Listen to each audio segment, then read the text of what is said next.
Petugas Dasar tinggi bertujuan untuk memenuhi tugas akhir kami untuk mata kuliah komunikasi statistik yang diampu oleh dosen kami, yaitu Bapak Yulianis Praswijaya.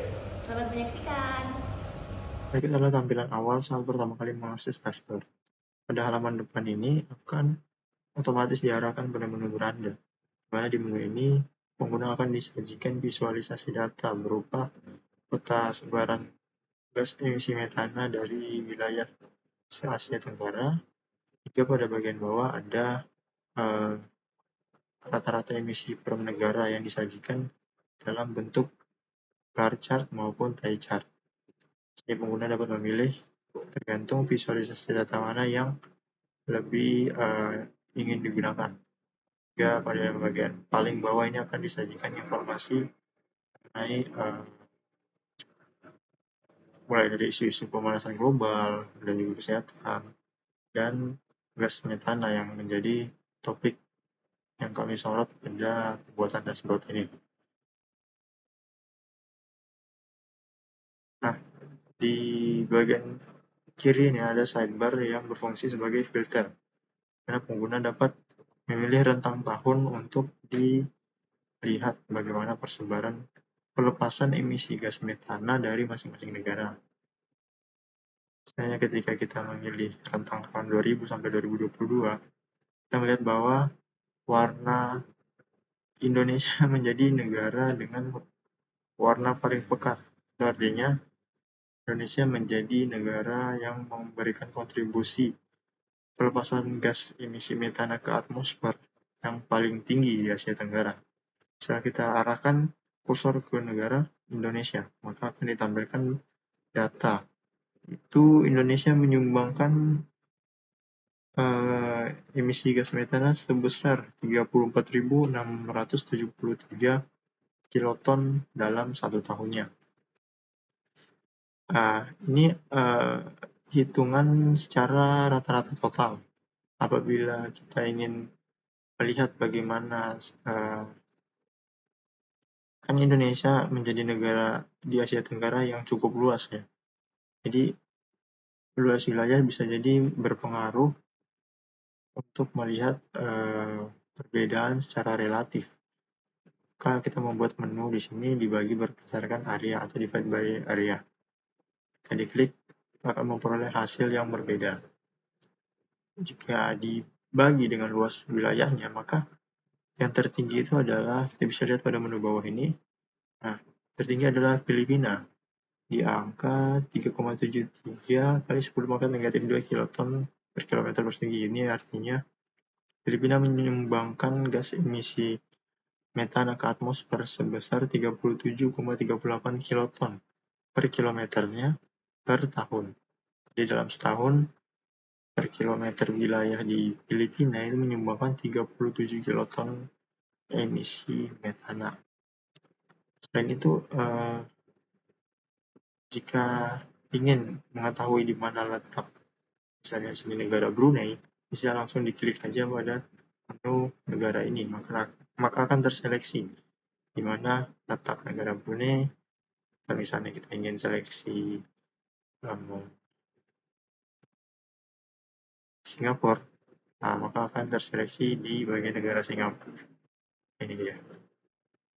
Nah, itu fiturnya. Juga pada bagian bagian kanan ini terdapat informasi dari deskripsi, fitur, saat yang digunakan, dan juga interpretasi. Bisa dilihat pada bagian pojok kanan ini. Di sini juga bisa terlihat ya bagaimana urutan negara-negara yang menjadi penyumbang emisi gas metana yang paling tinggi.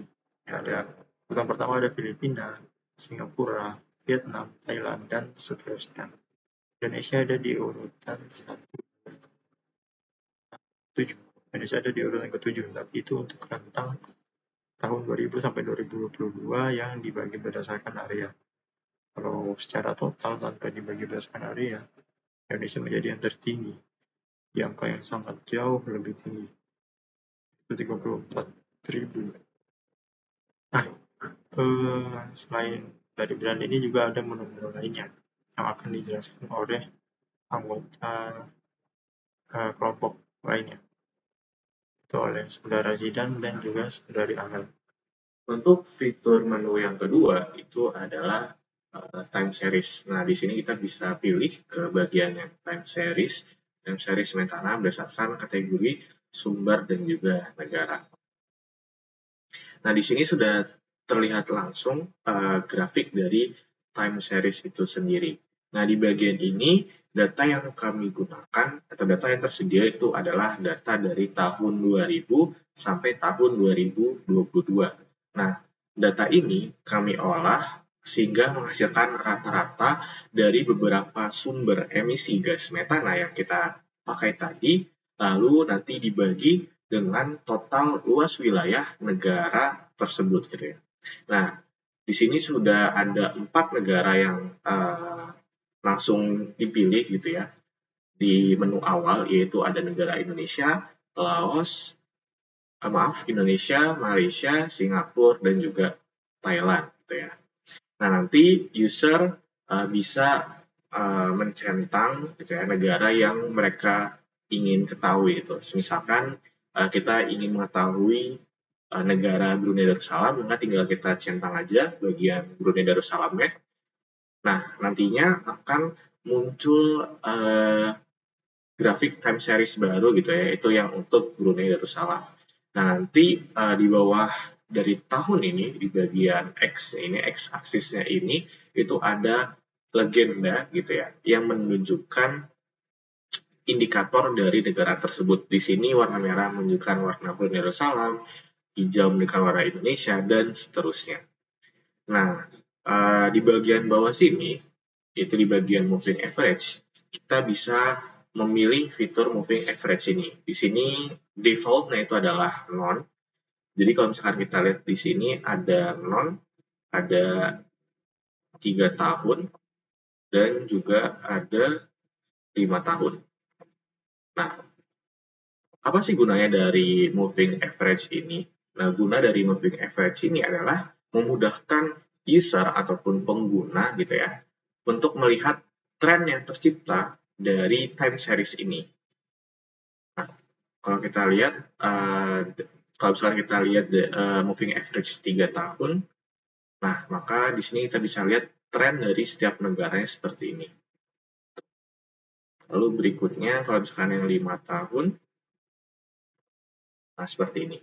Nah, selain juga untuk melihat tren atau pola dari time series tersebut, ini juga membuat grafiknya itu lebih landai, lebih bisa terlihat polanya. Seperti contohnya, ini tadi bagian Indonesia, ketika dia dibuat non atau tidak menggunakan moving average sama sekali, nah terlihat bahwa grafiknya ini sangat kurang bagus gitu ya, karena naik turun, naik turun, naik turun. Nah, ketika kita menggunakan moving average di sini, seperti contohnya 3 tahun, nah ini sudah lebih membaik grafiknya, dan terlebih lagi kalau misalkan kita pakai moving average 5 tahun. Ya. Nah, di sini sudah lebih membaik nih grafiknya. Gitu. Nah, kita lanjut ke bagian sebelah kanan. Di bagian kanan ini berisi tentang deskripsi dari time series ataupun grafik time series itu sendiri, gitu ya. Nah, lalu kita juga melampirkan satuan yang kita gunakan, yaitu dalam kiloton atau yang setara dengan 1000 ton. Nah, berikutnya adalah terakhir data yang kita gunakan atau update terakhir dari data yang kita gunakan ini tadi. Nah, lalu di sini ada sumber data gitu ya. Nah, sumber data ini kita ambil dari website resmi langsung dari FAO. Nah, untuk para user itu bisa langsung mengklik bagian link ini. Nantinya link ini akan mendirect atau menuju ke website resmi langsung, dan nanti user bisa langsung mengunduh data yang ingin dibutuhkan.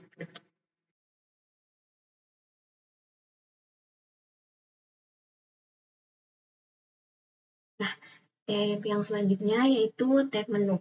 Pada tab menu ini terbagi atas 2 submenu, yaitu yang pertama ada emisi gas metana berdasarkan kategori sumber, dan yang kedua ada time series metana berdasarkan kategori sumber dan negara. kita klik pada submenu pertama. Nah, pada submenu pertama ini bertujuan untuk menampilkan visualisasi rata-rata emisi gas metana berdasarkan kategori sumber pada negara yang ingin dianalisis. Di sisi kiri terdapat pilihan negara dan kategori yang akan dianalisis. Pada video ini saya akan memilih negara Indonesia. Serta kategori yang ingin saya gunakan pada video ini yaitu burning crop residues, enteric fermentation, manure management, dan fires in organic soils.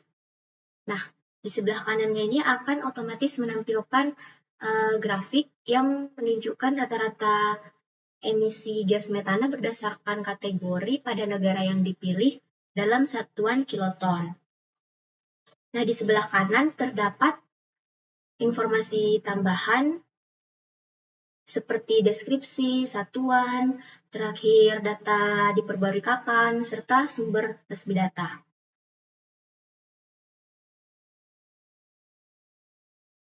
Nah, tab selanjutnya yaitu tab sumber. Tab sumber ini bertujuan untuk memberikan transparansi dan akuntabilitas dari mana data pada dashboard kami diambil, bagaimana datanya itu diolah, dan tools apa saja yang digunakan. Nah, dapat dilihat pada page ini tuh sumber data yang digunakan dalam dashboard kami itu bersumber dari 3 sumber resmi, yaitu ada dari FAO Stat untuk mengambil data emisi gas rumah kaca, ada World Bank untuk mengambil data luas permukaan negara, dan ada GeoZone ASEAN Maps untuk mengambil peta wilayah Asia Tenggara berbasis data spasial. Adapun periode data yang kami gunakan yaitu tahun 2000 sampai 2022. Dan di bagian bawah terdapat pengolahan data menggunakan R dengan bantuan package-package yang tertera pada tab sumber ini. Baik, cukup sekian penjelasan singkat dari penggunaan dashboard kami.